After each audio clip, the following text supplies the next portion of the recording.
estuvo William Barr en nuestro país, el fiscal general de los Estados Unidos? Y esto es importante porque nos va a dar pie también al tema que vamos a hablar en este bloque, que es lo de Genaro García Luna. Genaro García Luna tiene su orden de detención, justamente se dio a conocer el día que vino William Barr la primera vez a nuestro país. Ahorita la pregunta es si ya salió alguna nueva y en algunos días más nos estaremos enterando de una nueva detención. Eso no lo sabemos, sin embargo, lo que tenemos es la información que da a conocer la Secretaría de Relaciones Exteriores sobre este encuentro. Y en el boletín que publicaron señalan lo siguiente: en seguimiento a la visita del fiscal el 5 de diciembre del año pasado, el día de hoy se llevó a cabo una reunión de seguimiento con las autoridades de México. Allí estuvieron presentes Alfonso Durazo de Relaciones Exteriores, Marcelo Ebrard, también el canciller de Gobernación Olga Sánchez Cordero, ojo, ya no había estado antes y ahora estuvo presente, Luis Crescencio Sandoval y José Rafael Ojeda de la Marina. También incluso estuvo Julio Scherer, es decir, se amplió el equipo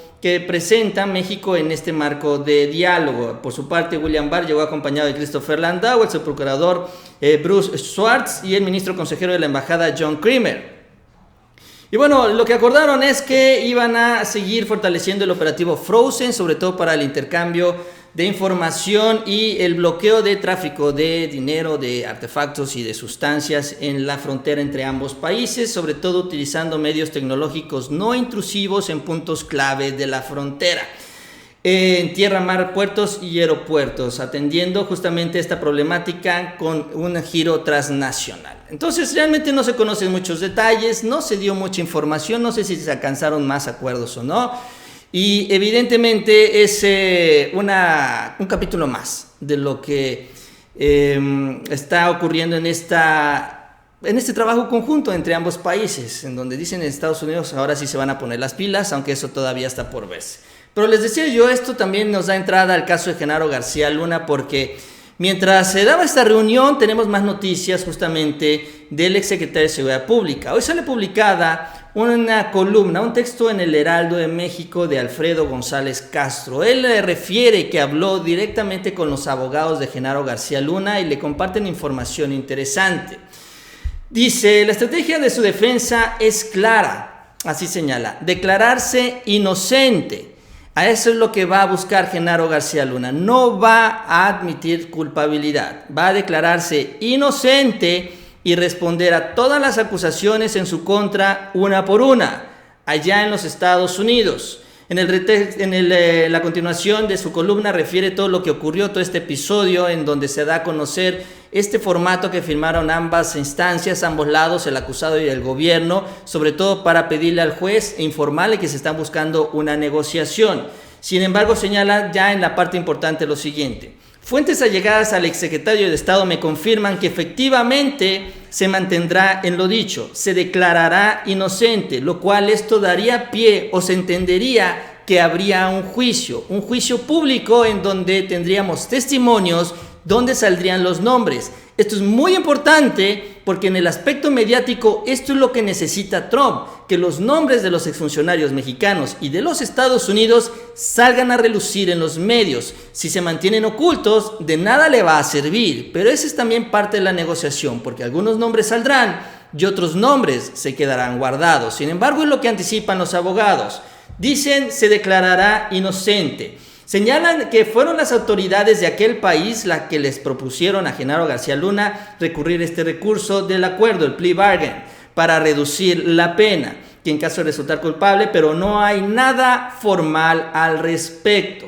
La defensa del mexicano atenderá los tiempos procesales porque la verdad, entre comillas, significa una cosa totalmente diferente ante las leyes mexicanas y las estadounidenses. Aquí dando a entender o parecería que le están pidiendo que falseara información, porque dice lo siguiente: falsear de aquel lado de la frontera se llama perjurio. Decir mentiras allá te coloca en una posición desventajosa a tal grado que puede agravar un caso y convertirlo en otro delito. Por esa razón, me dicen, Genaro García Luna defenderá su libertad.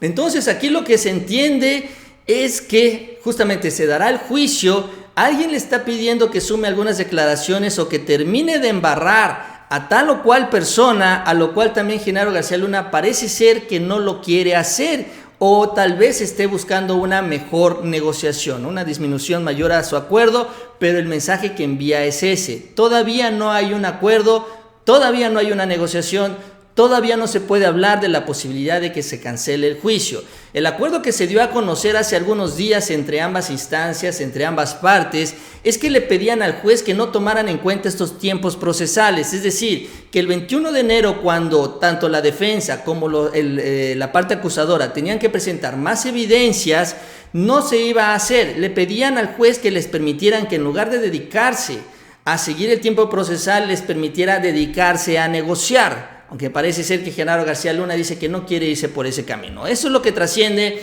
de acuerdo a la información que presenta este columnista que habló con la defensa del propio exsecretario de Seguridad. Por otro lado, aquí en nuestro país lo que se revela también es lo siguiente, que siguen bloqueadas las cuentas de los allegados a García Luna. Un juez federal rechazó levantar el bloqueo de las cuentas bancarias a varios de sus allegados. Señalan que este jueves Migoni negó el juez la suspensión a Esperanza García Luna, hermana del exfuncionario, mientras que hoy notificó la misma resolución a Jonathan Alexis Weinberg de la empresa Easy Private Security México, que son los principales socios del exfuncionario. Sobre todo la familia Weinberg fue la que le dio los domicilios, las lujosas residencias en Miami que le permitieron irse y retirarse allá después de su paso por la función pública, por la Secretaría de Seguridad de nuestro país. Weinberg Pinto y su padre, Mauricio Weinberg, son dueños de varias empresas inmobiliarias y de seguridad, entre ellas Easy. El primero es propietario justamente de esas propietarias a las que yo les refería hace unos instantes. También la investigación que se ha hecho por parte de las autoridades reveló que las empresas de los Weinberg fueron contratistas del gobierno cuando García Luna era titular de la Secretaría de Seguridad Pública, recordando que incluso les daba información y se utilizaban recursos humanos, personal vaya, de la dependencia para trabajar en estas empresas. Quien también aparece en esta lista de personas con las cuentas congeladas y se confirma también, porque ayer salió un reportaje, es este señor Jorge Luis Castilla Aguilar. Jorge Luis Castilla Aguilar es uno de los representantes legales de la principal empresa de García Luna aquí en nuestro país y en general de su colección de empresas, que es esta Nunbab. Incluso es la que ha dicho el propio Santiago Nieto, la que pagaba el estilo de vida. Vaya, de ahí gastaba cotidianamente García Luna gracias a los ingresos recibidos por esta empresa, que habría facturado nada más en el sexenio pasado 2.678 millones de pesos al gobierno y otros 74 millones de dólares en general. Eso es lo que se refiere con las cifras. A este señor, Jorge Luis Castilla, que aparece en esta lista de cuentas congeladas, que es el representante legal de esta empresa, se suma la funcionaria Vanessa Pedraza, de la cual hablábamos ayer, quien también era brazo derecho del propio García Luna en la Secretaría de Seguridad Pública. Solo que de ella no se ha mencionado si le congelaron o no las cuentas. Sin embargo, es un hombre que ya también se va sumando a esta lista de allegados y de investigados. Los jueces resolverán la próxima semana sobre las suspensiones definitivas, ya con base en informes que rindan las autoridades responsables. Es decir, todavía no es una decisión final. Y es que lo que sucede es esto. Queda el famoso criterio de Eduardo Medina Mora que puede ayudar a Genaro García Luna. La Suprema Corte de Justicia ha establecido, gracias a Eduardo Medina Mora, que procede a suspender los bloqueos decretados por la UIF siempre y cuando no exista una solicitud de colaboración internacional al gobierno de México para congelar las cuentas de algún sospechoso. Es decir, que si las autoridades de Estados Unidos no hacen la solicitud formal, entonces esta decisión de la Unidad de Inteligencia Financiera pues tendrá que suspenderse por parte de la Corte. Ese es el criterio que dejó establecido la jurisprudencia que dejó Eduardo Medina Mora. Con eso ayudó a los exfuncionarios peñistas y ahora le tocará beneficiarse a Genaro García Luna. Esto significa que tendrán que conseguir el apoyo de los Estados Unidos, que actualmente tiene detenido al exfuncionario. Parece ser y parecería que no habría mucha complicación en todo esto, sin embargo todavía hay que confirmar esta decisión y sobre todo sería muy preocupante si no se consigue esta solicitud o cuando menos este apoyo de las autoridades de los Estados Unidos. Yo en lo particular no creo que haya problema, sin embargo en este tipo de situaciones siempre hay que esperar que se cumplan los tiempos. Y es lo que tenemos en el caso de Genaro García Luna hasta el momento, esto que va avanzando lentamente hasta el próximo 21 de enero cuando tendremos más noticias a reserva de que se sigan filtrando todos estos datos. Y la pregunta se mantiene: si William Barr no trajo el expediente, otra detención bajo el brazo en su segunda visita, así como sucedió en la primera, cuando fueron por Genaro García Luna. Bueno, cerramos este bloque, cerramos también esta etapa del programa y bueno, acá